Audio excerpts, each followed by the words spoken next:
हाँ तो स्टूडेंट्स, आज कक्षा 10 के लिए विषय विज्ञान उपविषय भौतिक विज्ञान पार्ट 10 प्रकाश परावर्तन एवं अपवर्तन, ये वीडियो का भाग 3 है। पहली वीडियो 1 और 2 में मैंने परावर्तन से संबंधित परिभाषाएं और आंकिक प्रश्न के विषय में बात की थी। आज हम जो बात करेंगे, पार्ट के नाम से जैसे स्पष्ट है परावर्तन एवं अपवर्तन, तो हमने ये पार्ट प्रकाश और परावर्तन खत्म कर दिया है। केवल अब अपवर्तन की बात चलेगी। आज अपवर्तन क्या है, पहली बात इस पर डिस्कस करेंगे और अपवर्तन से संबंधित कुछ और मुख्य बिंदु हैं जो बता देता हूँ। माध्यम, फिर उसके प्रकार आ जाएंगे, अपवर्तन की शर्तें आ जाएंगी, अपवर्तन के नियम आएंगे। अपवर्तन के बाद माध्यम का अपवर्तनांक की बात चलेगी, फिर उनके प्रकार, अपवर्तनांक के प्रकाश के चाल से क्या संबंध होता है जिस पर एक न्यूमेरिकल हवार मालूम कर लिया जाता है। फिर लेंस के प्रकार, फोकस दूरी लेंस की और लेंस की क्षमता। उसके बाद इसमें हम लेंस का एक टॉपिक जोड़ देंगे, आवर्धन, और फिर आंकिक प्रश्न। तो देखिए, प्रारंभ करते हैं अपवर्तन।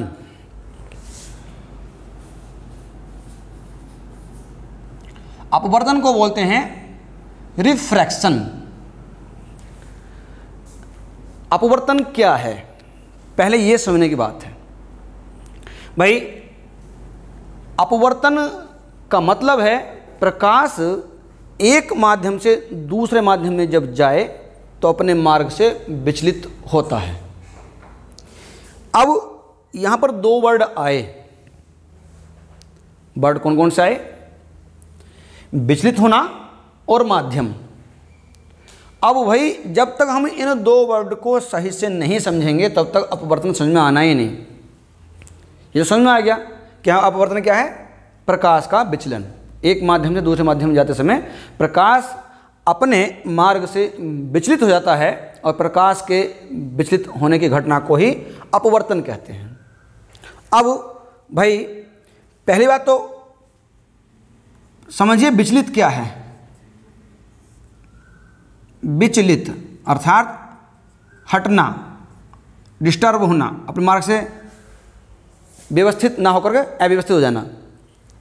फिर आया माध्यम। माध्यम क्या है? इस माध्यम के लिए समझने के लिए समझ लीजिए साधन। क्या बोला मैंने आपको? साधन। अंग्रेजी में बोलते हैं मीडियम। अब यहां पर साधन क्या है ये समझो। प्रकाश में साधन की बात यहां पर क्यों आई अपवर्तन के लिए, ये समझने वाली बात है।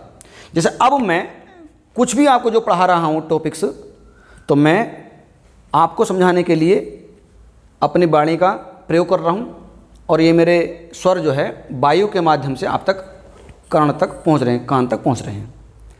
तो वायु में ध्वनि तरंगे आपके कान तक पहुंची, तो वायु की जो ध्वनि तरंगे हैं वो वायु प्रकार के माध्यम से गुजरी हैं।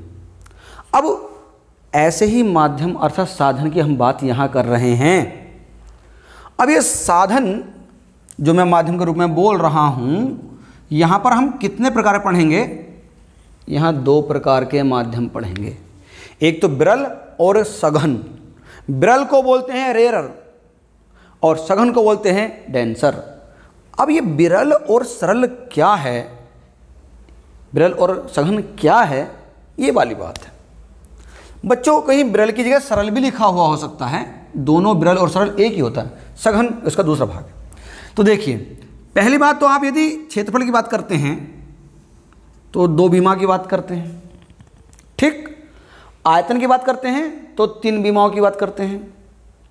क्षेत्रफल में लंबाई और चौड़ाई और आयतन में लंबाई, चौड़ाई और ऊंचाई।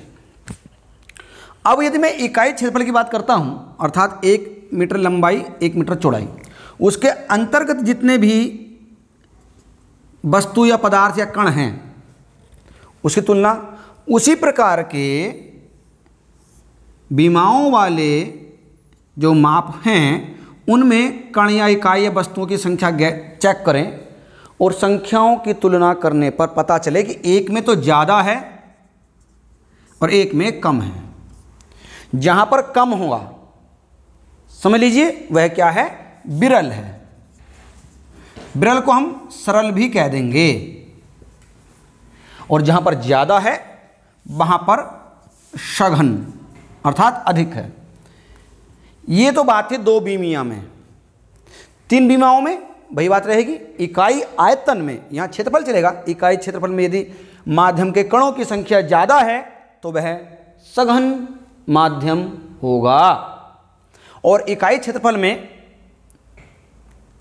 माध्यम के कणों की संख्या कम है तो वह विरल या सरल माध्यम होगा। इस प्रकार से इकाई आयतन की बात कर लें, हम 3 विमीयों की बात कर लें तो इकाई आयतन में उपस्थित कणों की संख्या यदि ज़्यादा है तो वह सघन माध्यम हो जाएगा, और यदि इकाई आयतन में माध्यम के कणों की संख्या कम है तो वह विरल या सरल माध्यम हो जाएगा। चलिए अब मैं इसी पर एक थोड़ा सा एग्जाम्पल लेता हूँ। एग्जाम्पल क्या कि मैंने इन माध्यमों को दर्शाने के लिए एक संपर्क तल की बात करूँगा मैं यहाँ पर। तो उस संपर्क तल से 2 माध्यमों को मैंने अलग कर लिया। मान लीजिए अब माध्यम में किन किन माध्यम को लूँ। माध्यम 1 मैंने कोई नाम नहीं दिया अभी तक, माध्यम 2, और इन दोनों माध्यमों को मैंने एक पारदर्शी कांच की प्लेट से अलग कर रखा है। ऊपर का माध्यम अलग है अर्थात साधन अलग है, नीचे का साधन अलग है। मान लीजिए मैंने यहाँ पर वायु ले लिया, एयर, और मैंने यहाँ पर जल ले लिया। तो तुलना की जाए तो इकाई आयतन या क्षेत्रफल की बात करें वायु और जल की, तो किसके कण ज़्यादा होंगे ये सोचने की बात है। वायु के कण दूर दूर और संख्या में कम होंगे, और जल के कण या अणु इकाई आयतन या क्षेत्रफल की बात करेंगे तो क्या होगा, नज़दीक होंगे, अर्थात ये विरल हो जाएगा या सरल बोल देंगे, और ये सघन हो जाएगा। इस प्रकार से माध्यमों की तुलना की जाती है, और तुलना करने के बाद हमें पता चल जाता है कि कौन सा विरल है और कौन सा सघन है। मैं यदि एग्जाम्पल ले लूँ वायु और जल, तो आप सीधे कह देंगे वायु सघन सरल है और जल क्या है आपका सघन है। मैं कह दूं कि जल और यहाँ तेल की बात कर दूं तो आप दिमाग लगाएंगे कि जल के कण तेल की तुलना में क्या होते हैं, दूर दूर होते हैं। मतलब जल तो आपका हो गया विरल माध्यम और तेल हो गया सघन माध्यम। ऐसे ही तुलना करते ले जाएंगे। मैं यहाँ पर अब क्या ले लूँ, तेल और कांच ले लेता हूँ। तो अब सोचिए आप, तेल और कांच में तुलना करेंगे तो स्पष्ट जवाब आएगा कि तेल कांच की तुलना में क्या है, विरल है, और ये सघन है। बस इन्हीं माध्यम को आपको ध्यान रखना है कि सरल कैसे विरल कैसे। हमें आइडिया भी लगाना है और हमें को याद करने के लिए मैं आपको टॉपिक भी बताऊंगा पीडीएफ के माध्यम से, ठीक है, कौन सा विरल कौन सा सघन। चलिए फिर हमारी बातों में अपवर्तन और अपवर्तन के साथ साथ माध्यम और उनके प्रकार की बात हो चुकी है। अब अपवर्तन के साथ साथ एक टॉपिक जुड़ने वाला अपवर्तन की शर्तें। अपवर्तन की शर्तें क्या हैं, अर्थात अपवर्तन जब स्टार्ट होगा या अपवर्तन घटना घटेगी तो कुछ नियम कायदे कानून का पालन होगा, और उन कायदे कानून के पालन करने के लिए कुछ शर्तें हैं। अब शर्तें हैं तो उन शर्तों के लिए हमें क्या करना है, पहले ये देखना है। देखिए शर्त क्या हैं। तो बच्चों पहले तो आप ये समझ लीजिए थोड़ा सा कि प्रकाश की किरण आई, एक माध्यम दूसरे माध्यम में जा रही है तो वो सीधी जानी चाहिए थी, क्यों सीधी नहीं जाती है, वो माध्यम के प्रकार पर डिपेंड करती है कि माध्यम कैसा है, सरल है या सघन है, या बोल दीजिए विरल है या सघन है। अब शर्त में एक बात ये आनी है, पहली शर्त, वो शर्त पहली क्या आ रही है, देखिए ध्यान से रहा, कि जब कोई प्रकाश की किरण एक माध्यम से दूसरे माध्यम में जाएगी माध्यम 1, माध्यम 2। और शर्त यह है कि पहला माध्यम क्या हो, विरल, और दूसरा सघन हो। तो प्रकाश की किरण जब इन संपर्क तल से टकराएगी माध्यमों के, तो दूसरे माध्यम में जाते समय अर्थात सघन में जाते समय ये सीधी ना जा करके अभिलंब की ओर झुक जाती है। अभिलंब में आपको पहले बता चुका था कि जब प्रकाश किरण कोई आती है तो संपर्क तल के बिंदु अर्थात आपतन बिंदु पर ऊपर की ओर एक हम क्या करते हैं, 90 अंश की एक रेखा खींच देते हैं, ये होता अभिलंब, नॉर्मल। ऐसे नीचे को खींचेंगे इसमें हम, तो ये नॉर्मल, ये हो गया एन डैश। तो ये सीधी किरण जानी चाहिए थी, किंतु सघन माध्यम में प्रवेश करते ही इसके प्रकाश की चाल कम हो जाती है, जिसकी वजह से ये अभिलंब की ओर थोड़ी सी झुक जाती है। पहले शर्त समझ में आनी चाहिए आपको। पहले शर्त क्या है कि प्रकाश की किरण जब भी अपवर्तन की घटना के लिए विरल माध्यम से सघन माध्यम में प्रवेश करती है तो सदैव अभिलंब की ओर झुकती है। आपको यही पता था कि ये किरण होती है आपतित किरण, परावर्तन वाला चैप्टर पढ़ चुके हैं, किरण है ये अभिलंब होता है, और ये आपका यहाँ पर अपवर्तित किरण आ जाएगी क्योंकि ये अपवर्तन की घटना में है,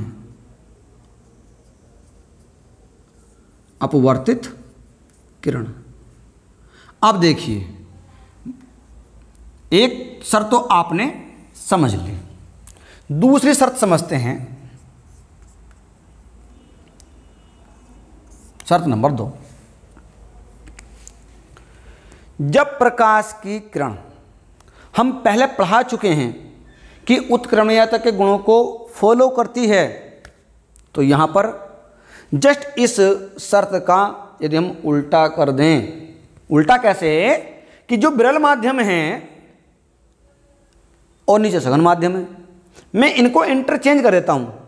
माध्यम 1 ले लेता हूं सघन और माध्यम 2 ले लेता हूं विरल। मतलब मैंने एक संपर्क तल पर अभिलंब खींच लिया एन डैश, और मैंने यहां पर माध्यम 1 को लिया सघन और माध्यम 2 को लिया मैंने विरल। अब क्या घटना घटने वाली है, देखिए, जब कोई आपतित किरण आएगी अर्थात प्रकाश किरण इसमें आएगी तो संपर्क तल से गुजरते हुए ये सीधी जानी चाहिए थी, किंतु अपवर्तन की घटना में प्रकाश एक माध्यम से दूसरे माध्यम में जाते समय विचलित होता है, अपने मार्ग को बदल देता है। इसी घटना को बोलते हैं अपवर्तन।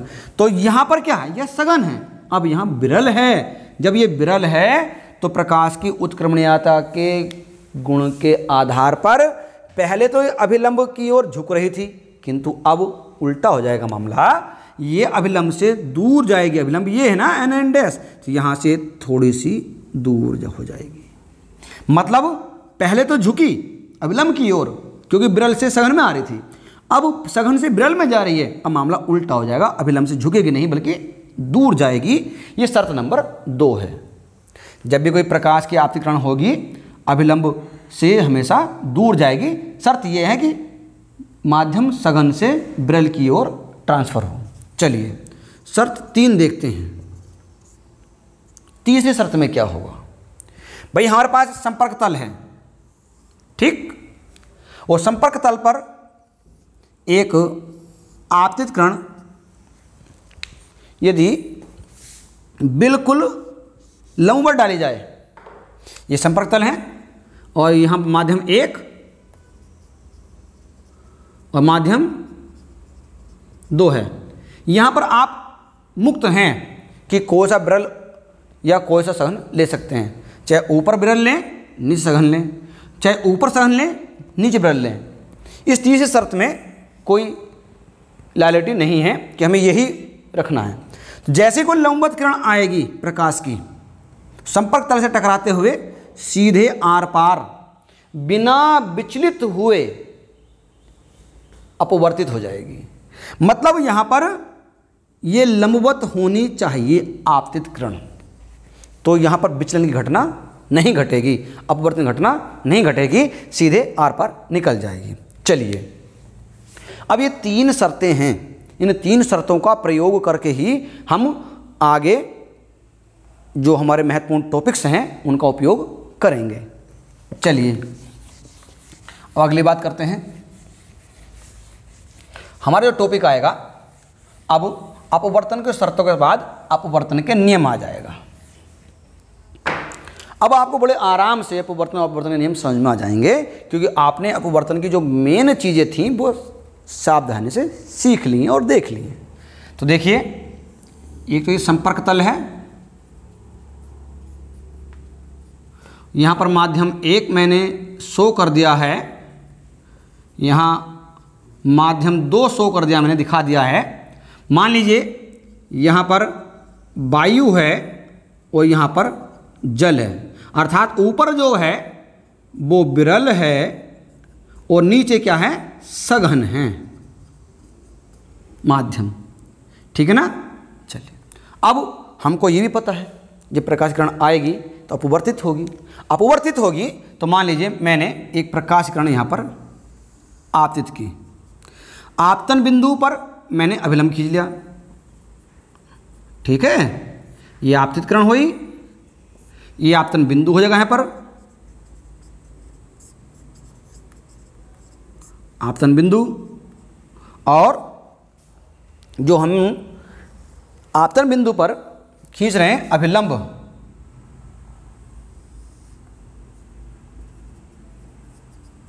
ये अभिलंब हो जाएगा, ठीक।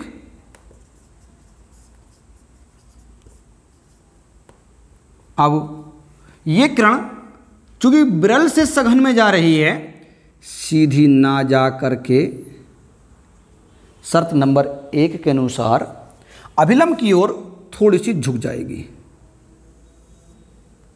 अब इस समय हमें कुछ और महत्वपूर्ण चीज़ों को ध्यान रखना है। क्या कि ये तो आपतित किरण हो गई, ये आपतन बिंदु हो गया, अभिलंब हो गया, ये अपवर्तित किरण हो गई।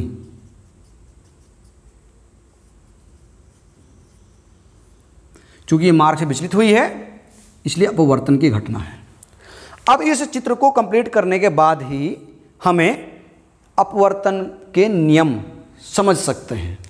पहली बात तो जो अभिलंब और आपतित किरण होती है इसके बीच में जो कोण बनता है उस कोण को हम बोलते हैं आपतन कोण। अब आपतन कोण को मैंने आई से शो कर दिया, आपतन कोण। और दूसरी बात यह है कि जो अभिलंब और अपवर्तित किरण है जो में से होकर गुजरी है माध्यम में से, तो उसके बीच में जो कोण बना वो आर है, और इस कोण का हमने नाम लिख दिया अपवर्तन कोण, आर, रिफ्रैक्टिव एंगल। ये इंसिडेंट एंगल होता है, ये इंसिडेंट रे होती है, ये नॉर्मल होता है, ये इंक्लाइन सरफेस होती है, ये रिफ्रैक्टेड रे होती है, ठीक, और ये रिफ्रैक्टेड एंगल होता है। अब इन जो चित्र पूरा हुआ है इसी पर आधारित आपके प्रकाश के अपवर्तन के नियम हैं। पहला नियम क्या होगा यहां देखेंगे।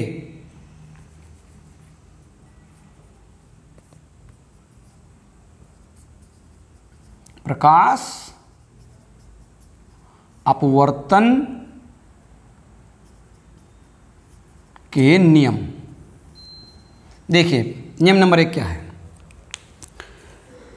जैसे हमने प्रकाश परावर्तन में पढ़ा था, आपतित किरण आपतन बिंदु पर खींचा गया अभिलंब तथा परावर्तित किरण तीनों का उभयनिष्ठ बिंदु एक ही होता है, अर्थात वह कागज के तल में एक ही बिंदु पर दर्शाए जाते हैं। यहाँ पर भी सेम उसके जैसी बात करनी है, किंतु वहाँ परावर्तन था, यहाँ अपवर्तन है। वहाँ टकरा कर किरण वापस जा रही थी, यहाँ टकरा करके वापस नहीं जा रही है, ये माध्यमों में से होकर के गुजर के जा रही है। ये ध्यान रखना है बस। देखिए तो पहला नियम क्या हो जाएगा, आपतित किरण, आपतन बिंदु पर खींचा गया अभिलंब तथा अपवर्तित किरण, तीनों का उभयनिष्ठ बिंदु एक ही होता है। अर्थात कागज के तल में ये एक ही बिंदु पर उभयनिष्ठ होते हैं, मिलते हैं।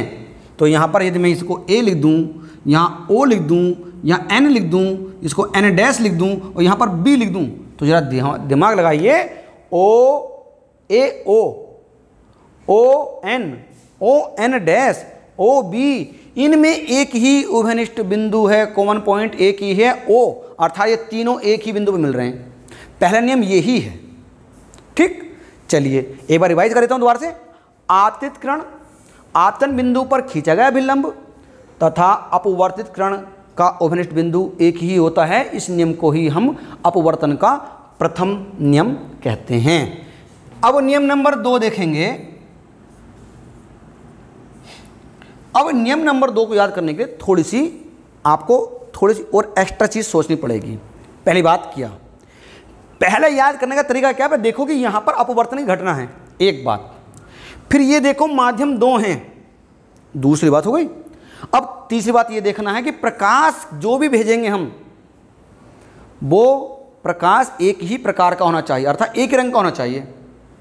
ठीक, चाहे हम श्वेत प्रकाश की बात करें या श्वेत प्रकाश के वर्णीय अवयवों की बात करें, पीला, हरा, लाल, किसी की बात करें, तो प्रकाश एक ही प्रकार का होना चाहिए। ठीक, आइए बात करते हैं।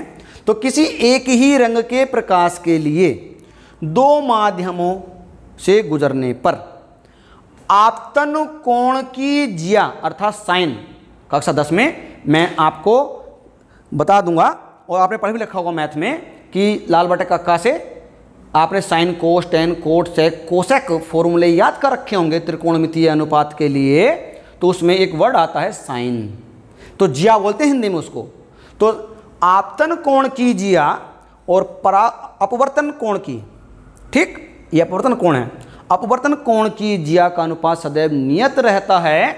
इस नियम को ही हम स्नेल का नियम कहते हैं। और स्नेल नियम को हम जो शो करते हैं, क्या करते हैं, n बराबर साइन आई साइन आर।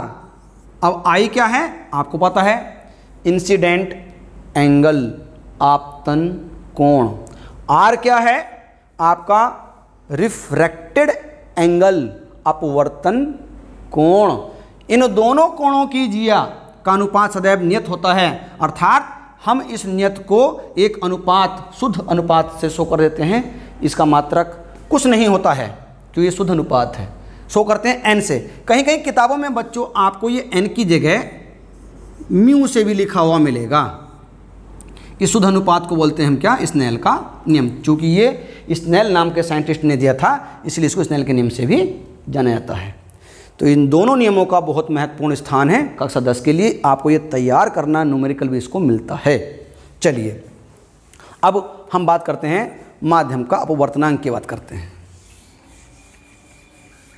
बच्चों भाई मैंने अभी एक फॉर्मूला लिखा था, स्नेल का नियम का फॉर्मूला, और मैंने स्नेल के नियम के फॉर्मूले में अभी मैंने आपको बताया था कि sine i upon sine r बराबर नियतांक या नियत, और ये नियतांक जो होता है वो n के इक्वल होता है। तो आपने दोबारा लिख दिया साइन आई बराबर sine i upon sine r equal to n या म्यू। बच्चों वास्तव में आपतन कोण के लिए और परावर्तन, यहाँ पर अपवर्तन कोण के लिए, आपतन कोण के लिए और अपवर्तन कोण के लिए जब हम अपवर्तन की घटना पढ़ते हैं तो इन कोणों का अनुपात ही एक क्या है, नियत है। इस नियत को बोलते हैं अपवर्तनांक। अब अपवर्तनांक को हम 2 भागों में बांटते हैं। पहला भाग आपका निरपेक्ष अपवर्तनांक, दूसरा सापेक्ष अपवर्तनांक। अब निरपेक्ष और सापेक्ष क्या है, ये बात काम की है। मैं यहाँ पर एक अपवर्तन की घटना के लिए चित्र बना देता हूँ। ये संपर्क तल है, संपर्क तल मतलब जहाँ पर 2 माध्यम मिल रहे हैं कांच की सरफेस से। तो यहाँ पर यदि ऊपर वाला जो माध्यम है, माध्यम 1, जहाँ प्रकाश किरण आती है, यदि वह वायु है, ध्यान देने वाली बात है, सब केवल ये 2 वर्डों पर डिपेंड है, परिभाषा ज़्यादा हार्ड नहीं है। यदि माध्यम एक केवल वायु है और दूसरा माध्यम चाहे कुछ भी है, दूसरा माध्यम चाहे कुछ भी, जल है, कांच है, कुछ भी, तो मैं जल लेता हूं यहां पर। तो प्रकाश किरण जब आएगी और वायु में से आकर के संपर्क तल से अपवर्तित होकर के ये क्या हो जाएगी, झुक जाएगी, क्योंकि सघन है नीचे। तो बच्चों इस प्रकार से I और R का जो अनुपात आएगा वो निरपेक्ष अनुपात आएगा और निरपेक्ष अपवर्तनांक कहलाएगा।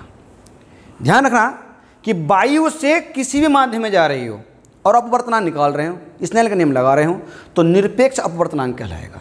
दूसरी बात, अगर वायु के स्थान पर पहले माध्यम में वायु का अतिरिक्त कुछ भी है और नीचे दूसरा कोई माध्यम है उस अतिरिक्त, तो हो जाएगा सापेक्ष।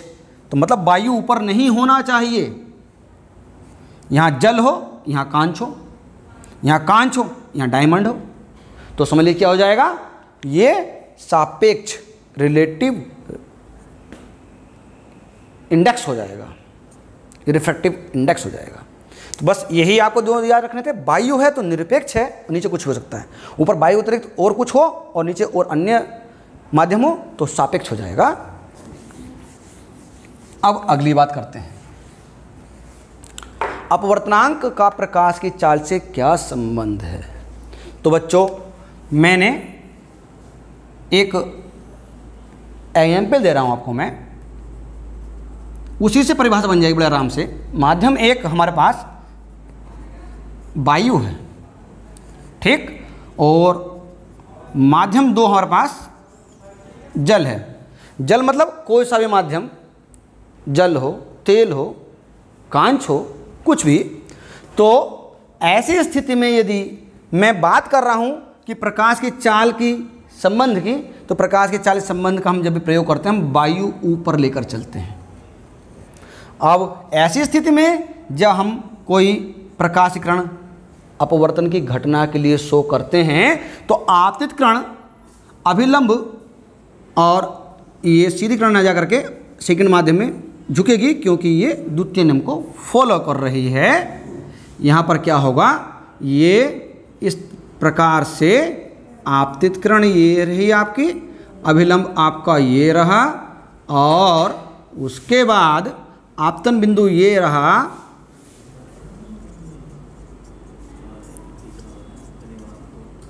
ठीक, और अभिलंब ये अपवर्तित किरण,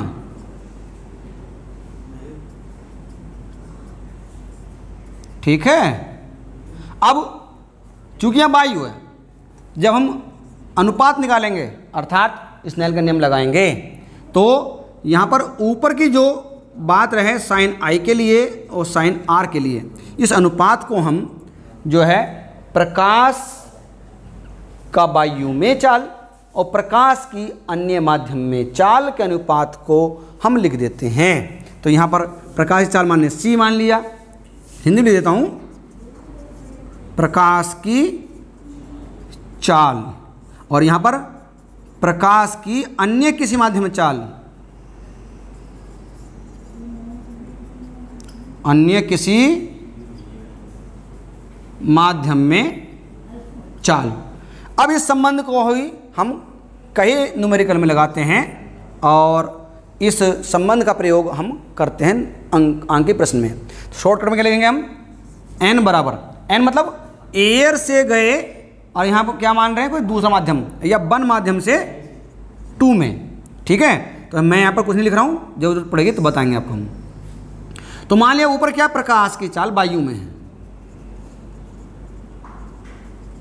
ठीक, नीचे जल में है, जल में चाल है। तो ऐसी स्थिति में हम लेंगे एयर से वाटर, एयर से वाटर में ANW से शो कर देते हैं, और ANW को C/B लिख दिया। B क्या है, वेलोसिटी इन वाटर, ठीक, और C क्या है, वेलोसिटी इन एयर।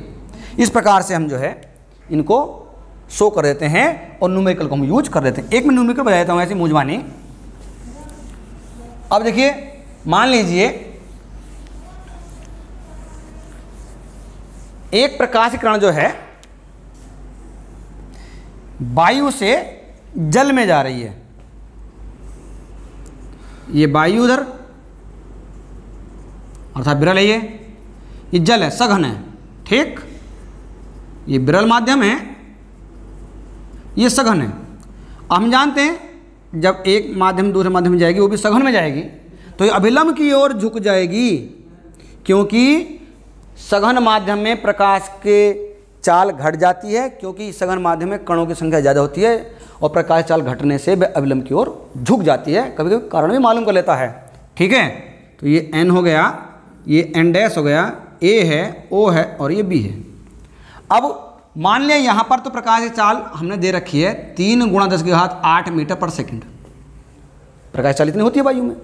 अब उसने कहा कि जल में प्रकाश की चाल क्या होगी, जबकि अनुपात दे रखा उसने, अर्थात रिफ्रैक्टिव इंडेक्स दे रखा है, अपवर्तनांक दे रखा है, कितना 1.5। ये न्यूमेरिकल आपके बुक में लिखा हुआ मिलेगा, आप ढूंढ लेना, ठीक है। तो अब हमने अभी फॉर्मूला पढ़ा था n बराबर c/v। यहाँ पर चूंकि वाटर है तो मैं v को वेलोसिटी इन वाटर से शो कर देता हूँ। अब n हमारे पास है, c भी हमारे पास है, किंतु हमारे पास क्या नहीं है, जल। जल में चाल हमें नहीं पता, निकालनी है। तो देखिए BW हमने इधर ले लिया, C/n यहाँ ले लिया। C की मान हमारे पास है 3 × 10⁸ और n की मान हमारे पास 1.5। अब सोल्व करने के लिए कैसे करेंगे, 0.1 अंक बाद है, दशमलव हटा करके ऊपर 0 बढ़ा लेंगे, ठीक है। और नीचे क्या 15 पॉइंट हट गया ना, 3 × 3 3 पंजे 15, 5 × 5 5 दूनी 10। क्या आंसर आ गया, VW = 2 × 10⁸ मीटर पर सेकंड। मतलब जल में प्रकाश की चाल 2 × 10⁸ मीटर प्रति सेकंड है।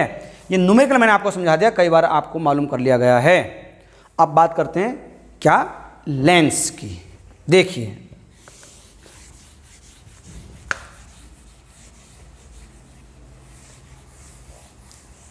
अब देखिए लेंस क्या है बच्चों।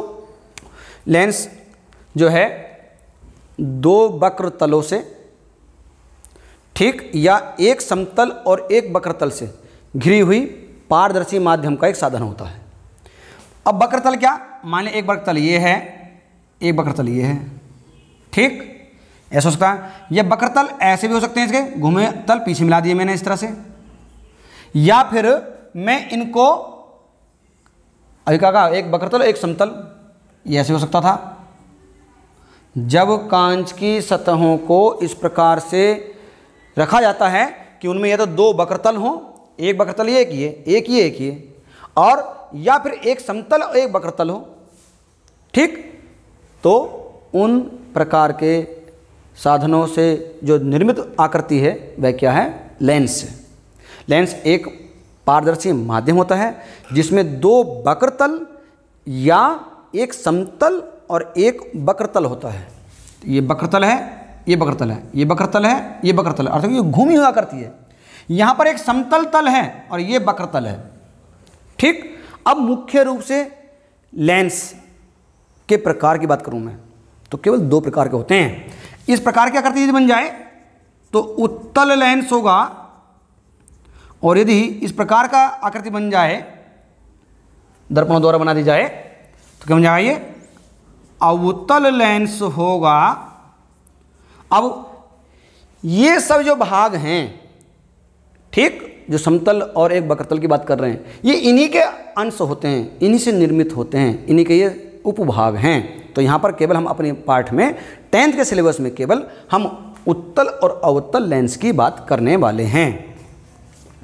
अब उत्तल लेंस और अवतल लेंस की परिभाषा फिर क्या होगी, अगर हम इसकी आकृति को देखें, तो देखने वाली बात क्या है, यहां पर देखिए संकरा भाग है, ये मोटा भाग है या उभरा हुआ भाग है। बे लेंस जिनका बीच का भाग मोटा किंतु किनारों का भाग संकरा होता है, उत्तल लेंस कहलाते हैं। बे लेंस जिनका बीच का भाग संकरा या पतला और किनारों का भाग मोटा होता है, उन्हें अवतल लेंस कहते हैं। अब लेंस की फोकस दूरी का फॉर्मूला क्या होगा ये समझते हैं बच्चों। लेंस की फोकस दूरी का जो फॉर्मूला होता है 1/f बराबर 1/b माने 1/u होता है।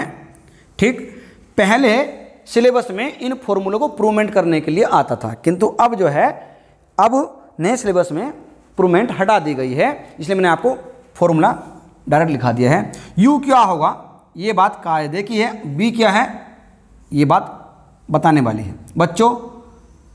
लेंस का मुख्य बिंदु लेंस का एक निश्चित बिंदु होता है जिसमें प्रकाश की किरण गुजरने पर विचलित नहीं होती है, उस मुख्य बिंदु को बोलते हैं या निश्चित बिंदु बोलते हैं प्रकाशिक केंद्र।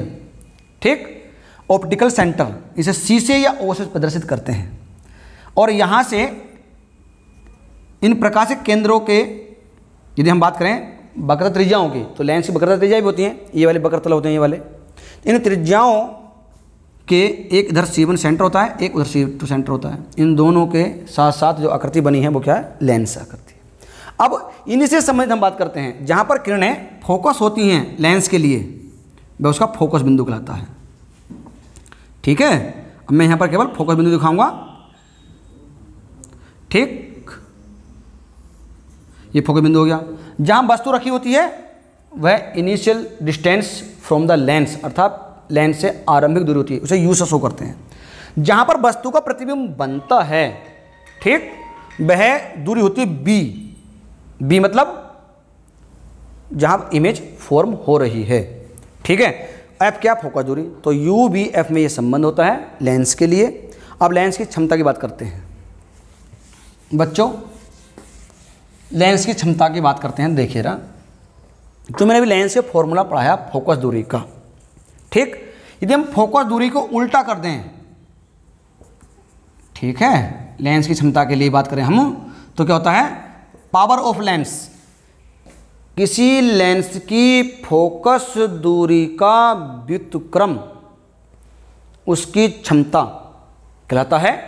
इस क्षमता को P से शो करते हैं, मात्रक होता है डायोप्टर। दोबारा सुन लेंगे, लेंस की क्षमता क्या करेंगे फिर फॉर्मूले में, 1/, लेंस की फोकस दूरी, लेंस की फोकस दूरी।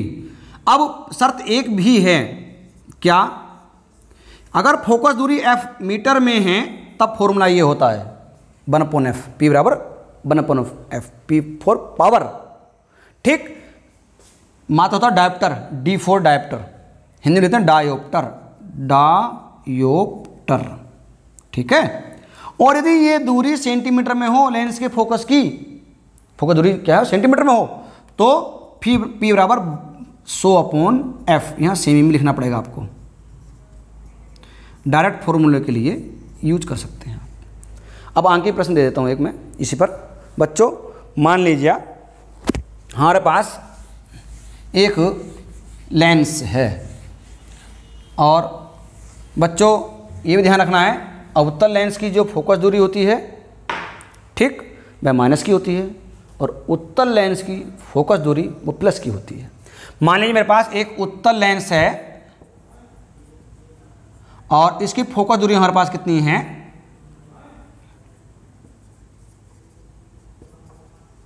फोकस दूरी हमारे पास क्या है, 50 सेमी है। ठीक है, हमने F से लिख दिया, चूंकि इसकी प्लस की होती है, मैंने बताया आपको, तो क्या F हो गया। अब अगली बात करते हैं, इसकी क्षमता क्या होगी फिर, P बराबर क्या होगा, तो सूत्र आपको पता ही है, मैं अभी बताया, P बराबर 1/f, ये मीटर में है ये दिए, पर हमारे पास सेंटीमीटर में फोकस दूरी है, तो P बराबर 100/f वाला फॉर्मूला लगा देंगे, सेंटीमीटर है चूंकि हमारे पास फोकस दूरी, तो F कितनी हमारे पास बताइए जरा, 50 सेमी कट कर देंगे, 2 बार कट जाएगा, ये प्लस की 2 डायोप्टर आपकी इसकी क्षमता आ गई।